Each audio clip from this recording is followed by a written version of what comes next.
You are listening to We Saw the Devil, an investigative and conversational true crime podcast that deep dives into fascinating criminal cases that are solved, unsolved, or ongoing. From America's Lori Vallow to Germany's Armin Meiwes, we examine and discuss the world's most shocking cases. If you're enjoying the show, don't forget to follow us online. Check us out at WeSawTheDevil.com and We Saw the Devil on Facebook, Twitter, and Instagram. And don't forget, you can become part of the show by backing us on Patreon.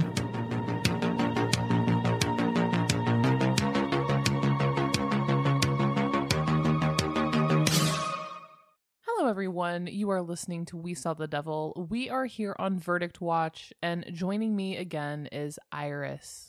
Hello everyone. Always a pleasure. And I have to say, before we get into it, Iris, I've gotten 3 messages of people wanting to, apparently in the last episode, they couldn't make it out. So what is your other podcast's name?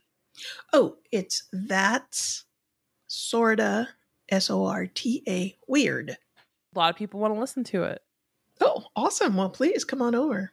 It's such an interesting show. You guys cover so many interesting topics. Yeah, we do. And what's funny is that Mike and I would have these conversations about, wow, did you hear about this, and this? And then he's like, why aren't we podcasting this? I don't know. Why aren't we? And now you are. And now we are. And I'm so excited to have you back because, God, you and I are recording this now Wednesday evening, waiting for the final statements tomorrow. And it's just almost surreal that we are here, isn't it? It is. It's like 3 years ago we were like, oh my God, when is this going to happen? And now it's happening. And it's like, wow. I don't know about you, and I don't mean to minimize the importance of all of this, but it just almost just came out as a mild poot at the end. It just left a little to be desired. It did. Yeah. Yesterday I was floored and flabbergasted. Mm-hmm. And it was kind of like, you're watching the movie and you're waiting for this amazing climax. And then it's like, well, it's the end. Bye. You're like, what? Yeah. Oh, I was floored too. Now, what all of y'all need to know about Iris is that when she messages you, she's calm, cool, and collected, normal capitalization. But when she is worked up or she's like over it, it's all caps, like all caps. And all of a sudden, yesterday afternoon, I got this. And what did you say, Iris? You were like, fuck her, I'm done. Fry this bitch. Yes. I don't think I've ever seen you as heated. Oh my God, yeah, but we're going to get into that. Mm-hmm. Boy, are we. So if you've been listening, you know that we've been covering the previous weeks in the current episodes to try to give a little time to marinate, take in the full week, all the activity, try to understand the game plan and everything. I considered recording every day, but I just really wanted to sit with information that came forward. For the last episode, we covered the tail end of the April week of trial through April 28th. And so for this episode, we're basically covering everything that's happened so far in May. Last week, and then also currently where we stand as of 9 p.m. Central Time this evening, Wednesday the 10th. Yep. I'm going to turn it back over to you, Iris. Okay, so for the week of 5/1 through, 5/5, a lot of very, very interesting testimony. Mm-hmm. So if we want to get into the forensics, then let's go with Dr. Christensen. Yes. He is right now, he is the chief medical examiner for the state of Utah. The chief medical examiner's office is in Salt Lake City. He was there, of course, when the body was exhumed, Tammy Daybell's. He gave a lot of interesting testimony on that. First of all, I think we talked about it a little bit last week, but it was asphyxiation and it was a homicide. She had bruises on her body, just like JJ kind of did, mm-hmm. where they look like it would be some sort of defensive bruising. It's the kind of okay, so like when, I don't know if you had I know you didn't have an older sibling, but for folks on the other side of the microphone here, if you had an older sibling or you were the older sibling, you were tickling your brother or sister and you would just get on top of them and you would hold their arms down with your legs and you would just tickling them and they, pee on themselves and then you'd you'd laugh at them. That's basically the kind of bruising that she had. So she had bruising on her arms, like upper arms, around the chest and stuff, which is the same kind of bruising as somebody holding you down with either something or holding you down because they're doing something. Now, this is my question for you because you've seen this before. You've seen this before in the morgue, more or less, directly. Do you think Tammy fought for her life? Do you think Tammy was aware of what was happening? I believe so. She had to have known what was happening. Let's say you're asleep or you're still a little drugged, and it's kind of like the same thing with JJ. Whether he was either drugged a little or drugged a lot, your brain is going to kick in, just shove a whole bunch of adrenaline into your system and go, motherfucker, you need to breathe. And, it's going to kick something in, life Human preserve. response. Yeah, right. It's a life preservation response. And the brain and every cell in your body is telling you, dude, fucking take a breath. Do Mhm. something so you can take a breath.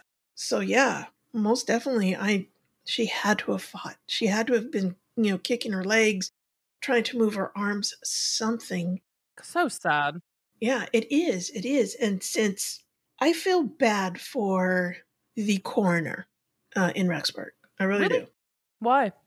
Well, she had never seen anything like this. This type of thing doesn't happen there, right?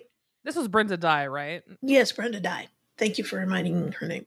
I kind of feel bad for her because had she known the protocol to follow for a home death, I mean, there was no temperature readings. Did anybody look at her eyes to see if she had busted capillaries, which is very indicative of somebody being asphyxiated? Did she check the body for bruising? Mhm. None of that was done.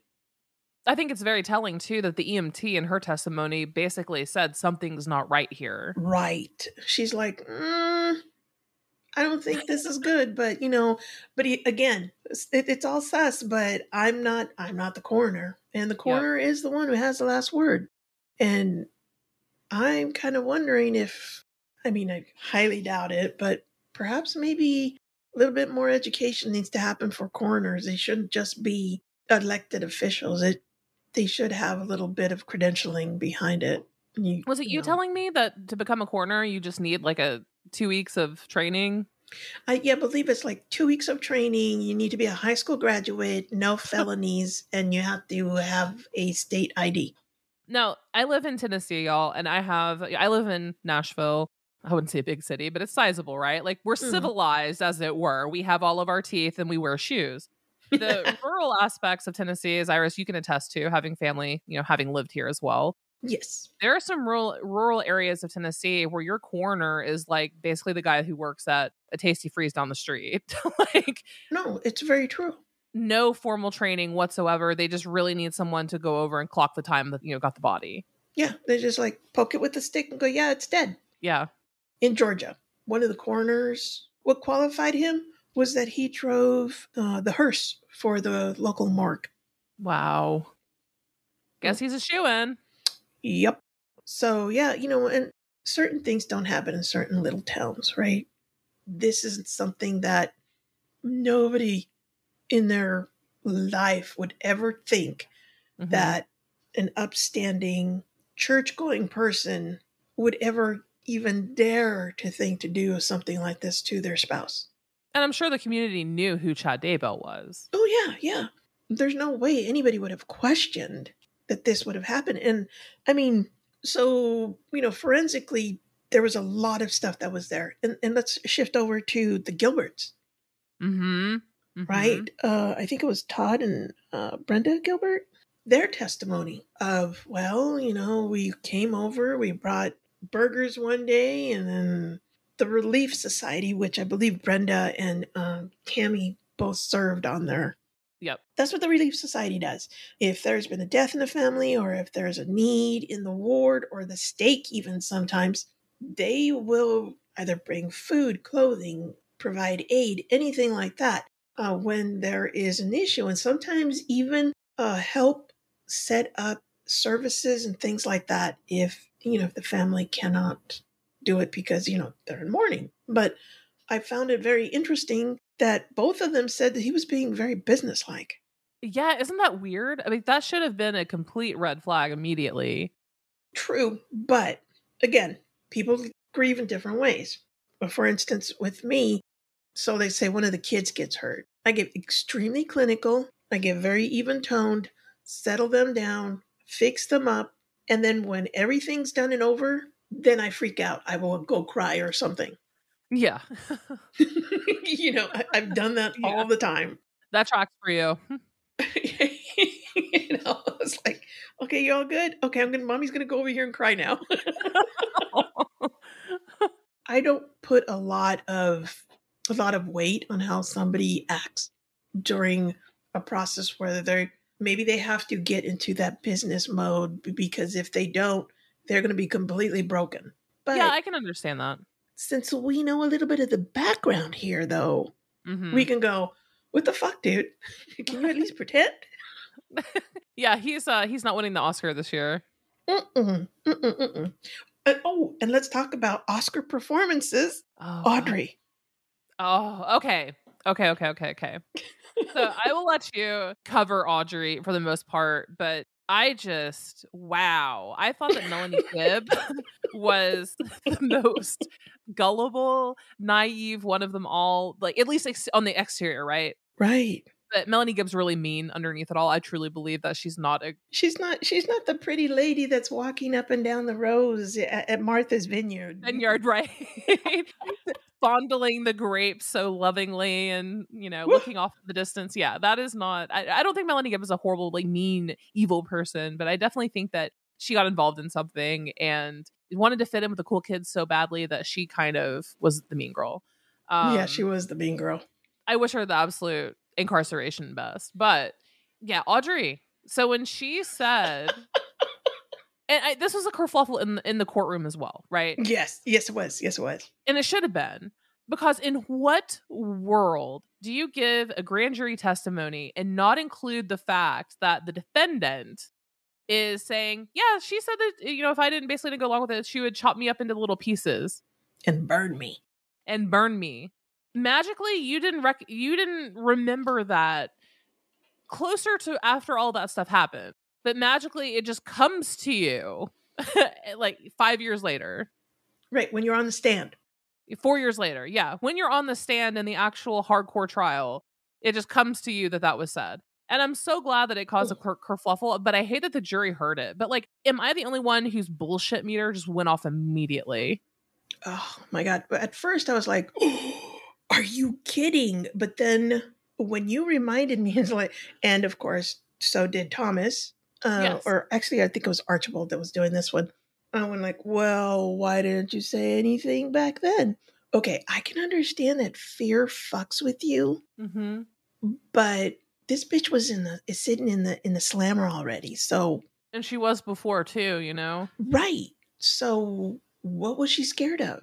I said this. I'm in a couple different Facebook groups for this case, but I said it in one, and I'm just like, I will take things that never happened for 200 Alex.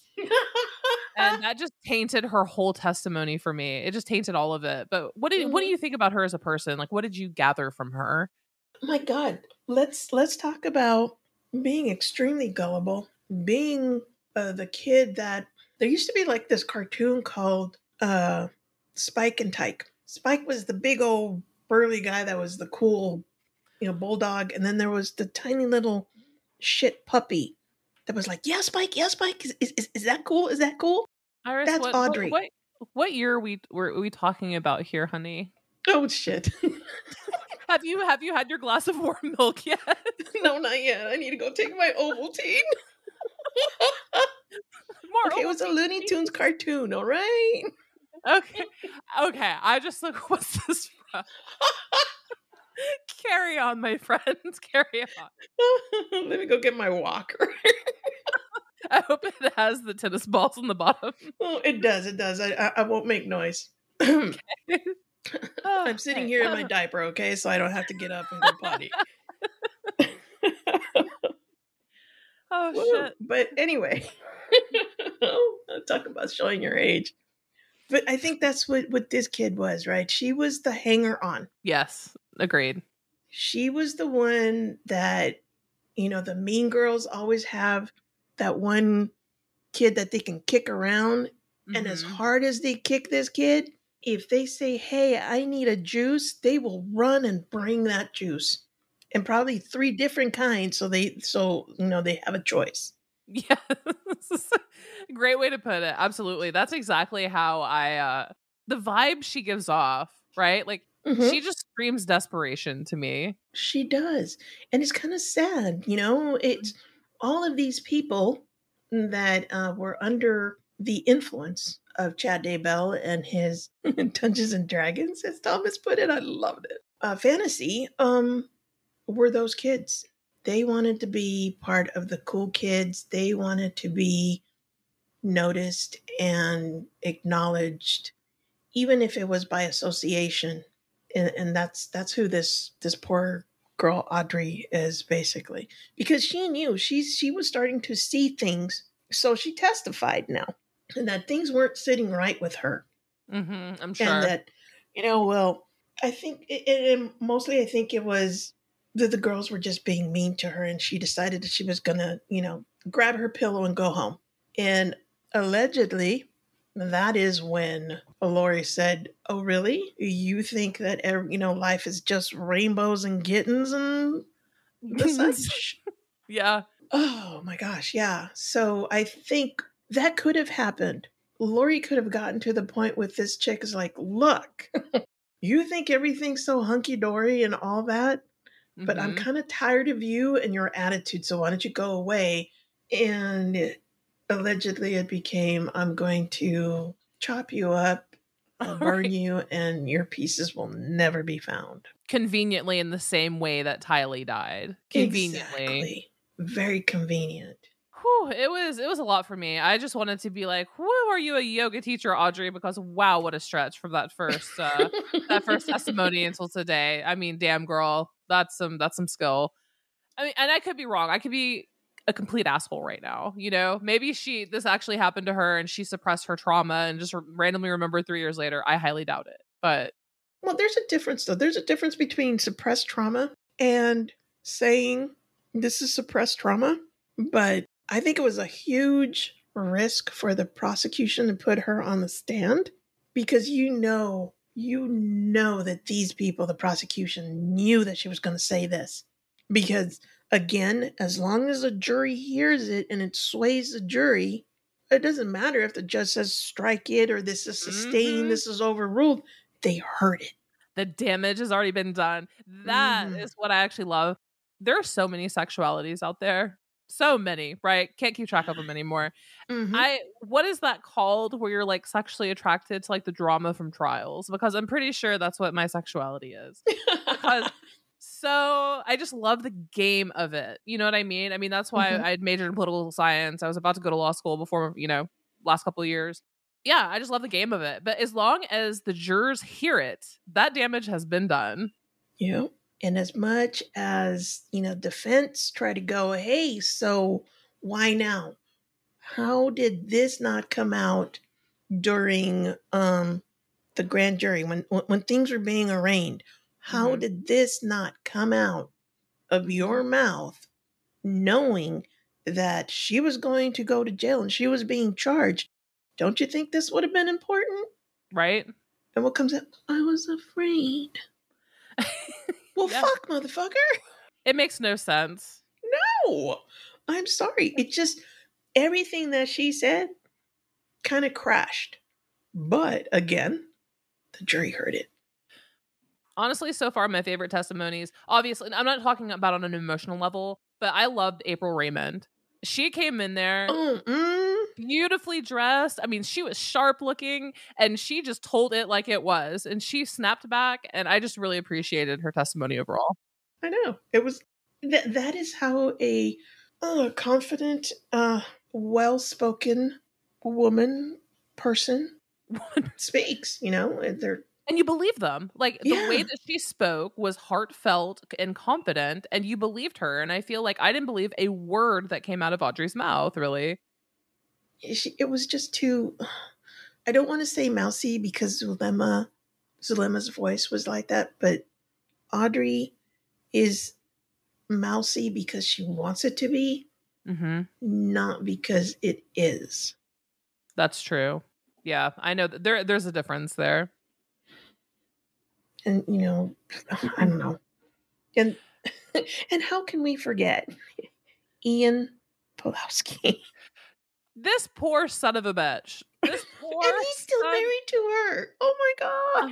Can I am at a loss, and I just the biggest thing that I have gathered over the last 2 weeks of testimony as a whole, and I have no idea if this has happened. I haven't heard. If any of you have heard, please let me know. Brandon needs to take court transcript of text messages and things that have been mentioned, march down to whatever city hall he is living at, wherever he's, has this divorce case going, and he needs to get sole custody immediately.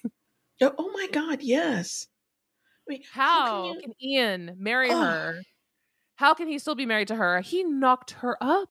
well, not only that, but how can you stand? Look, again, another witness where I'm like, what the fuck, dude? Yeah, and I'm sorry if all the fucks are flying Oh, today. our language, this one, y'all. In case you've missed it, we're 25 minutes into this episode. Disclaimer: we're heated. Okay, the language may be flying a little more generously this evening. Yes, the fucks are flying everywhere. How can you be on the witness stand and say that you were scared for your life that your kid was missing for 15 minutes because of what you suspect may have happened, and still be married to that person and still have your children there with that person? I'm mind blown. Mind blown. How do you do that? I mean, and how do you reconcile, not only emotionally but physically, this is my new wife, but I'm going to secretly record her because the FBI asked me to. What the fuck? Can you imagine? Oh my god! And then you I stay mean, married to it. and You stay right? Oh my god. And he always, every time I've ever seen him in a news interview or anywhere, I'm like, fuck Ian, blink twice if you need help. Like, I mean, do you need us to send someone? Please let us know. blink twice, dude. Oh god. And So not even just, I was just like, one last final point, not even just her. He's in the whole family. I mean, he not only has Melanie, he now has Janice Cox. right. It's like, Which, sorry, dude, you inherited the whole bunch. yeah. Anyway, I digress. Please continue. So, correct me because I do not remember that. Just so much stuff going around with this guy. Did Chad tell Melanie to marry this guy? Because it was like 10 days and they were married? Yes. Okay.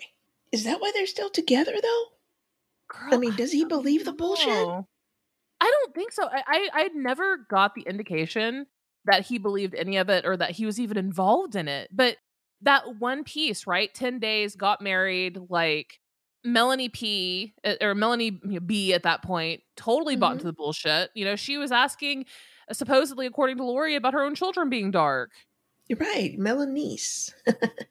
Well, that's right. She was asking about that too, wasn't she? So, was Melanie also going, "Oh my kids are dark"? Then we can That get rid of according to them Lori, too. yeah. If we're looking at like Lori, remember like this week in the text messages, basically Mm-hmm. was texting Chad and said that she had, advised Melanie that one of her sons was dark. I believe it was son. One of her kids was dark, and basically waiting for it to die. And Lori said something to the effect of, "Yeah, I pretty much told her that they have to die, and she's okay with it. She understands that it's for a greater plan."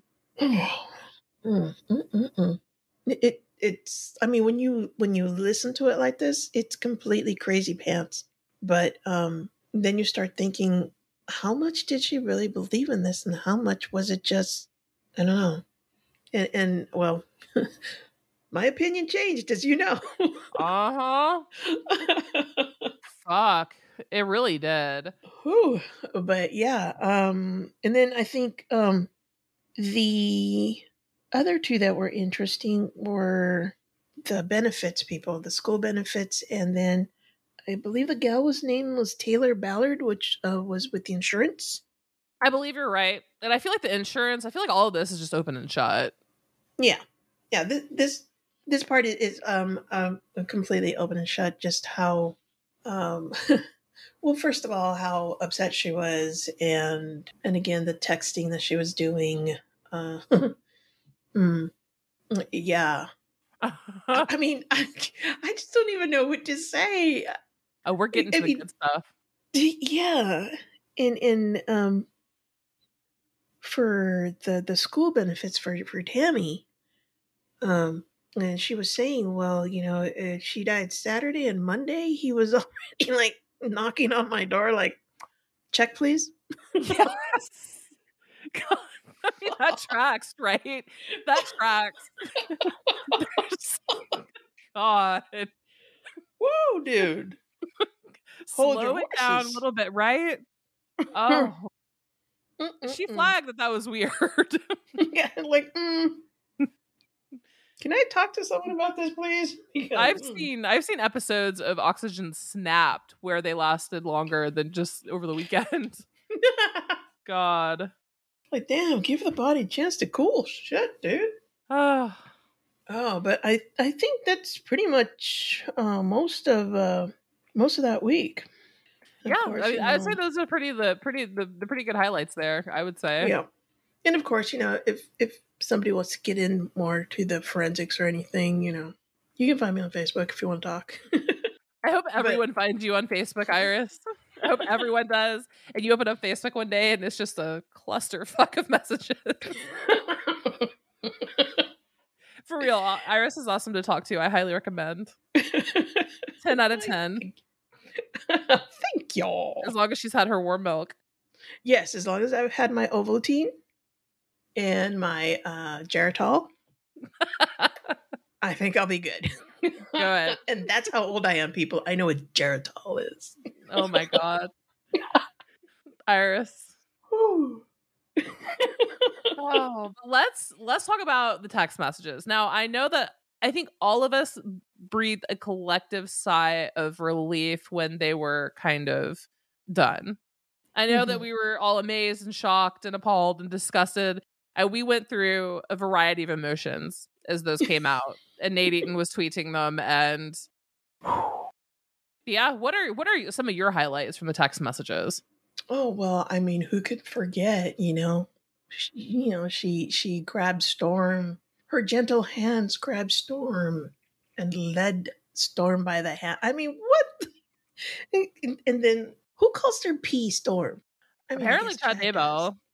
Oh, but and then of course there was a lot contested this week, and I think we should probably talk a little bit about the what defense was like. Fuck no! Why are we going over all of this? Yeah, no, go ahead. Yeah, please talk about that. I believe it was Monday morning. Prosecution and the defense team came in to talk to Judge Boyce, but because the prosecution said we are going to be introducing the text messages and it's going to be huge, it's going to be a summary, and the defense goes, fuck no, man, that's just way too much to go through, for one. Two, it's stuff that we already know. We've already talked about this. And three, you say it's a summary, but it's the whole goddamn story of James and Elena, aka Chad Daybell and Lori Vallow. So he's like, no, done. And of course, the judge was like, well, granted, it is huge. You're going to have to cut a few things out of here, and you're going to have to take this out and that out because it has personal information and blah, blah, blah. But in Mm-hmm. the end, the prosecution got to present most of the stuff that they wanted to present. Now, they couldn't publish it because it just said no. You can't publish it. You can't use it as evidence, but there's foundation. Yeah. And then he told the defense, There will be things that I know you're going to, there was a lot of overrolled and sustains and stuff throughout this whole testimony. But a lot of the time, Judge Boyce came back. I mean, you can ask questions during cross. And they really didn't. And then the move that they did on Wednesday, that just blew me out of the water. But yeah, let's get into these text messages, Robin. Alrighty. Oh my god. I made a list of the ones that I thought All were right, go most for it. insane. Referencing back Melanie Pulowski, right? Um, Chad said to Lori, Blake is, quote, Blake is a 7. I took my sword of life and sliced his aura vertically in several places. You should be able to now rip and burn it. You should be able to now rip it and burn it. I also decreased his pain tolerance to 1% and greatly increased his pain. Who the fuck says that about a child? A baby child. A baby child. Who says that? And then also the tweet, heard around the world where Chad says, might as well give them something to scream about. Oh my God. And I think this is where I'm like, fuck this bitch. Mm-hmm. This is where I think I was starting to get a bit angry. And here I am, I'm working and I'm listening to this at the same time. And I just stopped and I was like, the bitch said, what? You and I have always believed that Chad Dable was primarily behind this. That just completely I still believe it, but it painted him even darker in my mind. Like, this man is actually freaking evil. Like, this man, and I don't use that phrase for anything or anyone. I don't believe in evil. I find it silly. I know. It was awful. And to think, and then that conversation was going back and forth, right? So she's saying, she kept asking, where's JJ at? Is he at 0? Is he at 0 yet? Why isn't he at 0? And then to send, and this is where I was starting to say, okay, this here, what she's saying is a load of bullshit because she's tired of having this kid. They've already gotten rid of Tylee. Now she wants to get rid of JJ. Mm-hmm. It was when she was saying, he's been up for 2 hours talking gibberish and talking to the real, and talking to Blake. And Chad would return, I think Chad returned with, hey, just wait it out, give it time. I think he's talking to the real Blake, and he's very close to being in the veil, which I believe was when they would reach 0. Yes. Mm-hmm. And so sad. Oh, I know, right? So it's kind of like Lori was asking permission to get rid of JJ. And that's when I lost it. I was like, fuck this bitch. Fry the bitch. I'm done with her. No, just blah. Oh my God. Yeah. Lori and Chad are talking at one point, and Lori messaged him and said, Mel knew. She called me. She felt the real Brighton last night and knew she was different. She was told I didn't want to tell her. She is taking it well and knows it is part of a big plan. Yeah. So, see? Yeah, all of a sudden for me, it clicked. I feel like if you look at all of the people, or at least most of the people in this group, it's women with children. Yeah, right? they're a bunch of baby killers. So, yeah, and I think the entire thing is Chad figured out that he could manipulate and these women with children or women in general situations where they can get life insurance money. Because I think that Melanie Pulowski now, when she was Boudreaux previously, I think that those kids were actually going to be safe unless Brandon was actually successfully killed. I think that the minute that Brandon, had he been successfully murdered that day by Alex, and Melanie herself got full custody of those kids, I have no doubt in my mind personally, none, like intuitively speaking, that some of those kids would have just started to drop dead. And then Chad starts putting other people on insurances, and I'm like, is this guy getting ready to off these people too? That's what I'm wondering. I honest to God think that Chad somehow figured out that he could collect on life insurance. Look at Melanie Gibb. Melanie Gibb, granted, left her kids with her ex-husband, who I believe was a doctor, left them there. But, all people who have means in a way, minus Zulema, which I want to cover Zulema in regards to the text messages as well momentarily. But I mean, business idea: women with kids or spouses that they could kill for money. I mean, that would provide you with a long con if you think about it. Huge. I mean, was it H. Holmes that used to do this? He would like Was it? get like a $10,000 on an insurance policy, and then they would either fake a death or he would kill them, and then he would collect the money. But he would get other people to kill like the person. And then there's Belle Gunnis. She used to do the same thing. Oh She yeah, would Belle. get, Yep. husbands, aka guys, to come over, get a health, life insurance policy on them, and then, they died. But, they were farmers, so farming is dangerous. Mm-hmm. Hmm. Yeah. Right. Accidents. Accidents. Right. And then there was another person who used to have, they had a, like a hotel or like an inn of some sort. And the person would be living there, would be renting the room. They would put a life insurance policy on them, and then they had like this special trap door that if a person sat on that chair and they could hit the trap door and it would fall into like a basement or something where they would go and kill them. I thought that was H. Holmes.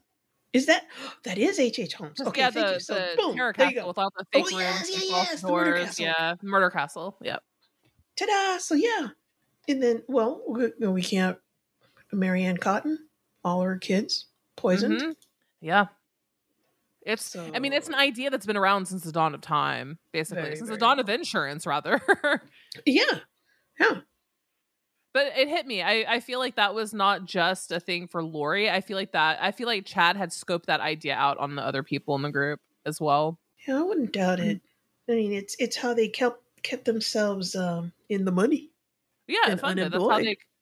they exactly. That's how they kept themselves funded. And if you look at other cults too, whether it's Branch Davidians, the People's Temple, Hmm. um, same thing.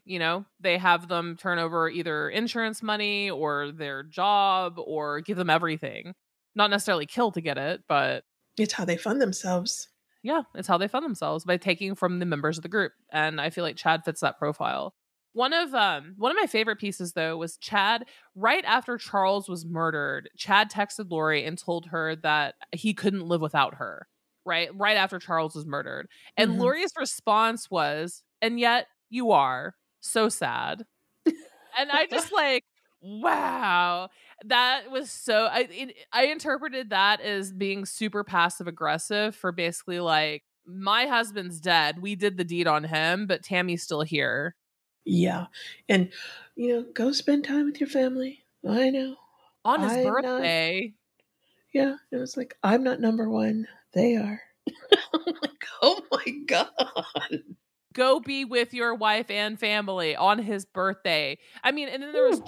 Chud being like, I don't want to, how it's actually so disappointing to me that his children aren't there in following Lori's trial. If I were in their spot, I would be there with bells on every day trying to get to the evidence, right? Understand what happened, what transpired, what's going on. Of course they're not. I have no idea if they still Mm-mm. believe Chad, their father. I know generational being generational brainwashing Yes. is a real thing. And I'm sure, between that and the LDS teachings of the father is the final word of the family, all of that. Yeah, and also don't get involved. That letter went out not to get Hmm. involved. That's And of true, course, huh? and of course, she is painted as the Jezebel, the Eve to Adam, to his What Adam. was it? Cora Whore, as Melanie Yeah, Gibb. Cora Cora, whore. Cora Whore.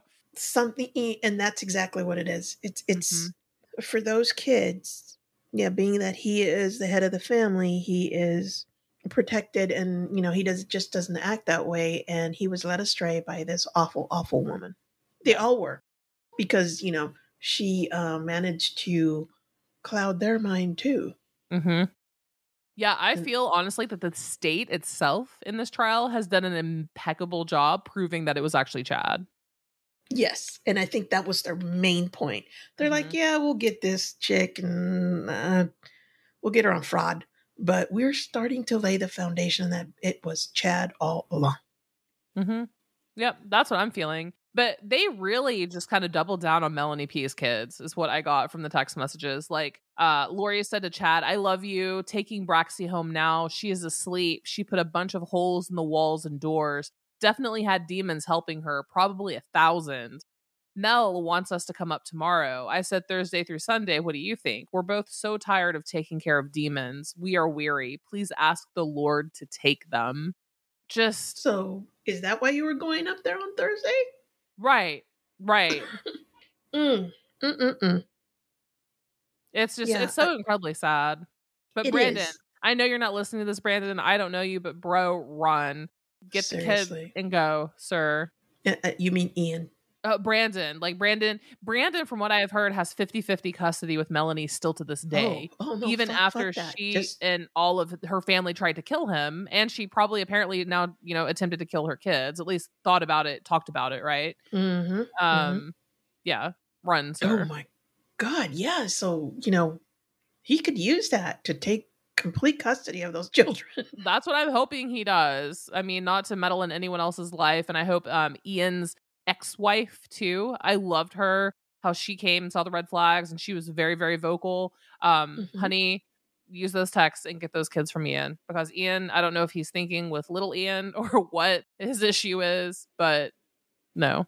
Whoa, I mean, some people take being sealed like hardcore, but yeah, I don't know. Another big one for me was so on July 30th, Chad texted Lori. I got the inspiration to go back to my original death percentages that helped us track Charles, Ned, etc. Tammy is very close. Her percentage has fallen steadily since Hiplos left. It is encouraging, which is translating of yay, yay, yay, I'm finally almost able to kill my wife. Lori then responds, "What's the percentage now? What about JJ's too?" Chad said to Lori, "Tammy is at a 3, JJ is at a 2. Both are being heavily shielded to stop intruders." I just see this like Lori believes it. Like Lori actually believes it. I don't find this as some sort of coded language of how close are we to the plot. I feel like Lori actually believed this. Yeah, I this is where I vacillate. This is where I'm having a really really hard time with it because yes, she is obviously her mental health was not at its best at this time. Very very clear, and I don't think it ever has been. She has daddy issues, Mhm. um, and probably deals with manic depression and the ups and downs of a manic person. Yeah. But right now, God, when she was saying this, and I just kept thinking, but it's a child, it's Mhm. a baby that can't even advocate for himself because Mhm. of being on the spectrum, and yet you're hoping that they will be taken away. You're hoping that he gets to a zero so you can. I mean, it sounds awful, Rid but yourself. rid yourself of him. Yeah. And did she believe him? Yeah, absolutely, 100%. But at what point do you not think, but this is a child, this is like with Tylee? I mean, she ruined my vajayjay. Come on, how can I believe? Yeah. How do I want to do this? I think that the biggest text message for me, the proof of this, is when it was 11:23 a.m. one morning. Lori texted Chad and said, "Quote: Do you think there is a perfectly orchestrated plan to take the children, and we just have to Yes. wait for it to be carried out? What should I be doing?" That text right there was kind of the crux for me in all of this, of even proving obvious conspiracy, but like even borderline murder, hmm like, of questioning her level of involvement in that. Yeah, and that was really close to the text where she was like, "So is he zero yet? He's been gibberish. Well, what the fuck do we do?" Mhm, And I think that was when she also sent that text, and that was when I was like, "Fuck this." mhm. No, that to me was just like, wow. And then I found it interesting too that Chad actually pretty He vacillated on this though, didn't he? he did. He went back and forth on Tammy. Like, I find it interesting, and I think we all understand why Chad didn't make his own children dark, right? They were adults, they were out of his way for the most part, whatever. But he vacillated back and forth on Tammy on when she was going to die. And I Mhm. found it interesting that both of Lori's kids, Tylee and JJ, had been killed, had been murdered, and then now finally, vacillated again a little bit, but then Tammy was eventually murdered. To me, it sounds like he wasn't ready to fully commit to it, and he wanted to see if he could get away with two before he went in for the third on his side. Yeah, or maybe it was like, oh, you mean for real? We're doing this for real. Oh, so we weren't playing. We're doing this for reals. Okay. I mean, Ugh. that's how it feels to me. He was like, "Oh, okay, well," like All right almost then. waiting for her to go first. Yeah. Yeah, and I also, yeah, because he wanted to see how committed she was. Yeah, I feel that way too. Oh yeah, especially when he's like, well, let's see, I'm gonna have to deal with graduation. These people, both of them are in the ceremonies, blah blah blah. Mhm. So I have to deal with all of that crap. Mhm.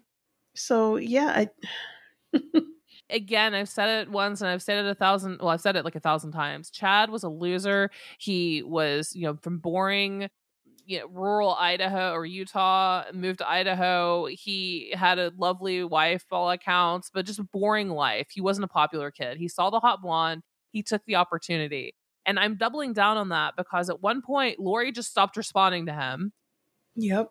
I have no idea. She was in hell under a rock somewhere and wasn't replying to him. And then he sent her a text. Like he sends her multiple texts. She doesn't respond. And then he finally says, "You have lost the protections I've given you." And if she and asked her that if she will at least respond with a thumbs up, he will work to restore the protections. And she responds with, "I love you." And he's Oh like, "I will get God. to work getting things restored." Like he is just so pathetic, like lovesick, lust sick, whatever over Lori that he was even using that as a manipulation tactic to get her to reply. It almost it seems a bit like a narcissistic control Yes. because he felt like he was losing control of, well, Lori's attention. I wouldn't say Lori, but Lori's attention. And I guess love bombing wasn't working. So then you go to the other. You start Mm-hmm. to threaten. Yep. And she believed wholeheartedly in all this. And she was like, oh my God, I could turn into a zombie and then shit's going to happen to me. Uh-huh. Mm-hmm. So yeah, I mean, whoa. Yeah, it's been a lot. A lot of the texts that were brought to light, I think they did the same to the jury, to tell you the truth. Really? Yeah, I think they're going to be looking at these texts and start thinking, well, maybe it's more than fraud. One way that my mind has changed in all of this is I actually no longer believe this dilemma is quite as innocent as she has come across. Oh, do tell. Do tell. On the October 23rd text message from Lori to Chad, she says, "I had a bad dream about Al. Make sure he is still him and protect him." And then she said, "He would be the one they used to get us both.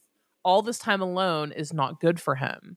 And then who does he marry shortly thereafter? Right, one of the mean girls. One of the mean girls. I believe purely in my soul after this exchange that Chad sent, like hooked them up, told them to, so that they would have like a lookout on Alex. Somebody keep an eye on him. Someone keep an eye on him and make sure that he is not gonna spill the beans. But you know what? And I remember you had said something similar a few years back. Mm-hmm. I think you said the very same thing, that you felt that Zulema was there to keep an eye on Alex. And you may be very well right. I feel like I am on this one. I feel like she was dispatched by Chad Daybell and she lived in the same area as him, but I feel like she was sent to be kind of the watch. Now, did she murder him? That is a different, did she unalive him? That's a different question. I don't Yeah. know. But yeah, I think that's why that arrangement was made. Very well could be, but I mean, she does have immunity in Arizona. So, Which says a lot. There's what something on exactly are her. you immune? Yeah, something happened there. It was very telling one time when Chad said to Lori, "I'm honestly not trying to manipulate you." Bullshit. I died. And of course, one of my other favorites was, I think, after all this, was when Thomas said something about, I mean, this is all Dungeons and Dragons fantasy that Chad had. Why Mhm. are you presenting all this? I God. died laughing when he said that. God, I mean, it really is. And then when Chad compared himself to Harry Potter living under the staircase, Right. like, imagine being his children and hearing all of these text messages about, I didn't want to hang out with my shitty family. I feel like I'm stuck here with these awful people. Like, God. I don't want to be with the muggles. Yeah, exactly. But just some other quick headlines would be cheek to cheek, loin to loin. I cried. Oh. I laughed so hard. Blech. Uh, Chad said, yes, we might need to release a little steam next time we meet. Anyway, this is a chart that checks what percentage mortals are still in their body. I- Hello? Transition? Yeah. Like, my God, 50% sex and the other percent, what is it, like sex in the back, little culty in the front? Like, I don't know. It's just, fuck. Can't imagine. And did that turn Lori on? Was she like, oh, yes? I don't know. Oh, well, hey, maybe that was their pillow talk. Oh, who was dark and who wasn't? That's true, honestly. And then getting off on the self-righteousness and being chosen and so holy, just so gross. Yeah, well, you got to keep reminding yourself that you're one of the cool kids. That's true. It's true. And he said it worked for my friend's wife who died, my neighbor George Bush, Stan Lee, George Bush? etc. What? George Bush? It worked for Stan George Lee? Bush. I Yeah. mean, what I the kind of hell? I kind of forgot about it because we've been dealing with zombies and demonic entities. But this afternoon, Tammy said she felt lightheaded as if her body and spirit weren't connected. I call bullshit on that, but yeah. Just wild, right? All of it's been so wild. But, and then, I mean, I think the grand finale, pardon the pun, is the fact that Chad refers to his own dick as Storm. And there have been so many memes in all of the groups about this, and they have made me chortle every single time. But I just, Oh, God, so sad. grown 50-year-old So man sad. calling his little penis a storm. Oh, mm-mm-mm. Oh, shock and awe. Oh, my gosh. Kamikaze campaign. Oh, Woo! God.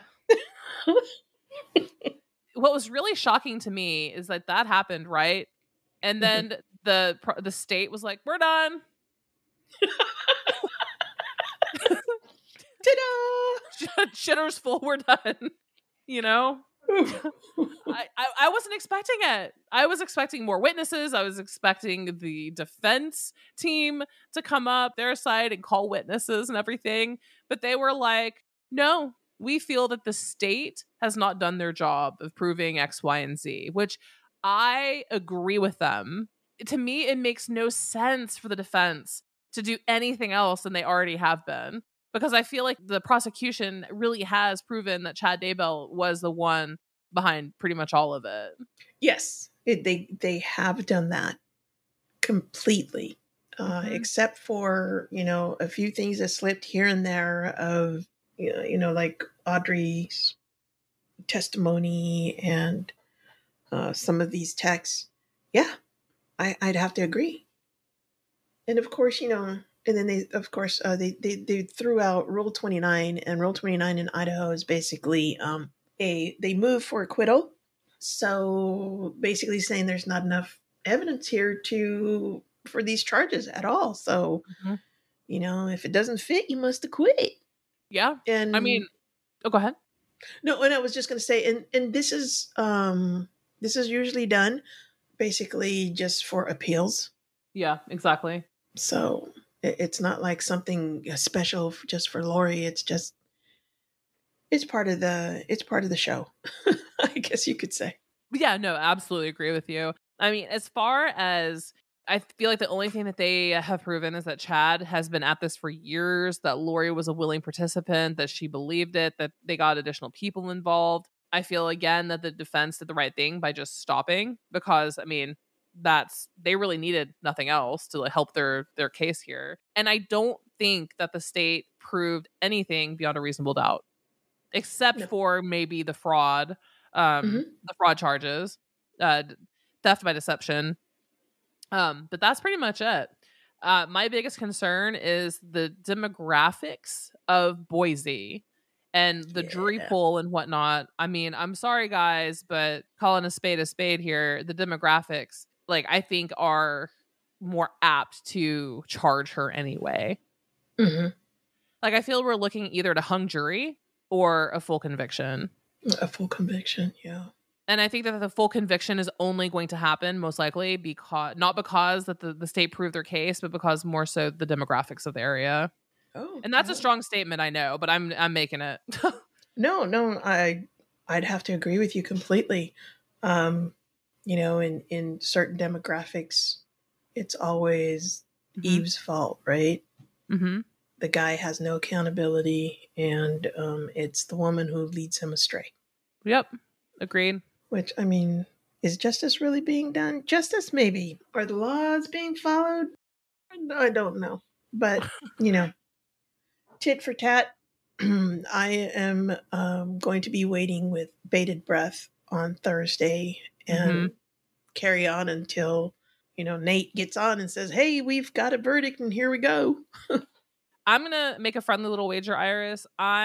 Because I'm forever negative and a pessimist, I'm gonna go ahead and say that she's gonna be convicted on all charges. Okay.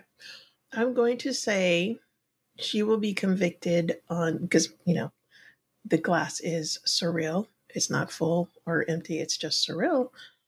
I'm going to say she'll get convicted on the fraud, and they're going to have to go back several times to finally figure out is it conspiracy or not. And it'll end up being yes, conspiracy, but after Judge Boyce has told the jurors a few times, go back there and figure it out. Interesting. That's where I've been writing all along this whole trial is yes to the fraud, yes to the fraud, yes to conspiracy, no to murder. The only reason I'm saying yes to murder right now is because of the hair fiber on the tape Oh, yeah, of yeah, JJ's yeah. body. Even though you and I know and a lot of people know that means that easily could have been explained away. It means Just nothing. it means nothing, honestly. Just the sheer response from everyone on social media saying the bitch killed him. The bitch killed Mhm. him. She was there. She helped. Other people not grasping the concept that there's wind and hair can get on somebody and go to somebody else and whatever it can be transferred. It Yeah. actually was shocking to me how many people didn't realize that that wasn't the smoking gun in this case. So I don't trust juries at all. I don't trust them. I would not want to be put in front of a jury because I don't trust the average person. And I don't think if you guys look at a lot of your neighbors, you probably would either. But I digress. But I think that they are going to use that as evidence of murder and therefore guilty across the board. That's my logic, at least here. Okay. Okay. Well, I guess we shall see. We shall see. I like I said, I think they're going to have to go back a couple of times on the murder. So what day do you think it's going to come back? Friday Um, or Monday? Monday. I'm saying Monday or Tuesday it's going to come back because I think the judge is going to have to tell the jury, he's going to have to instruct them several times Mm-hmm. to figure it out. The charges are there in front of you. Ask yourselves those questions, mark yes or no, Mm-hmm. figure it out. And I think there's going to be a lot of evidence that's going to be asked. Stuff that was published is going to be Yeah. asked to come back. And believe it or not, I'm thinking it's going to be some of the forensic photos. Really? I'm thinking it's going to be some of the forensic photos because TV has done this to people. Those shows of NCIS and CIS and all this other shows that are like a bunch of bullshit when you really think about how things really work. Um, the jury is going to regard the forensic evidence heavily. And you're right with that hair. That I think is probably going to be the one that's going to weigh the most. For some reason, that's what I'm feeling. I could be completely wrong. I usually am. But I feel like that hair, I feel like people just can't get over that. Jesus. So we shall see.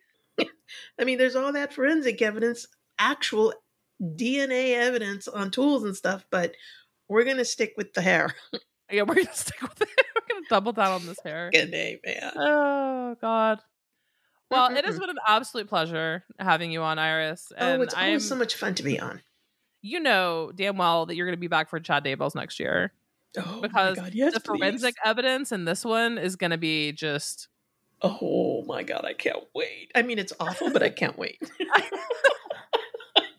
Thank you. And tell everyone once again your podcast and where they can find you. Okay. So the podcast, it's that's with an S, sorta, SORTA, weird.com. And basically we cover everything from true crime to natural phenomena, paranormal, airplane crashes, just social commentary. It's two peeps that we get together and we talk about something that we feel strongly about, and then we rate it if it's bullshit or not. Love it. Come join us. It's lots of fun. Well, after we've had such a happy conversation tonight, I'm going to go finish watching Evil Dead Rise. Have you seen it yet, Iris? No. That's one of the ones I really want to watch, too. It looks good. I started it last night. I got exactly 8 minutes in, and I collapsed and passed out and fell asleep. Oh, no. Not a reflection on the movie itself, but it... I'm getting old. I need my warm milk. Oh, no. Go get your Geritol. I'll send you some. Thank you. Your private stash. I'll send you my private stash because they don't make it anymore. Holy fuck. Oh. Well, thank you all for listening. God. It has been one hell of a ride for the last couple of years, and we will be back with a verdict when that happens. Until next crime.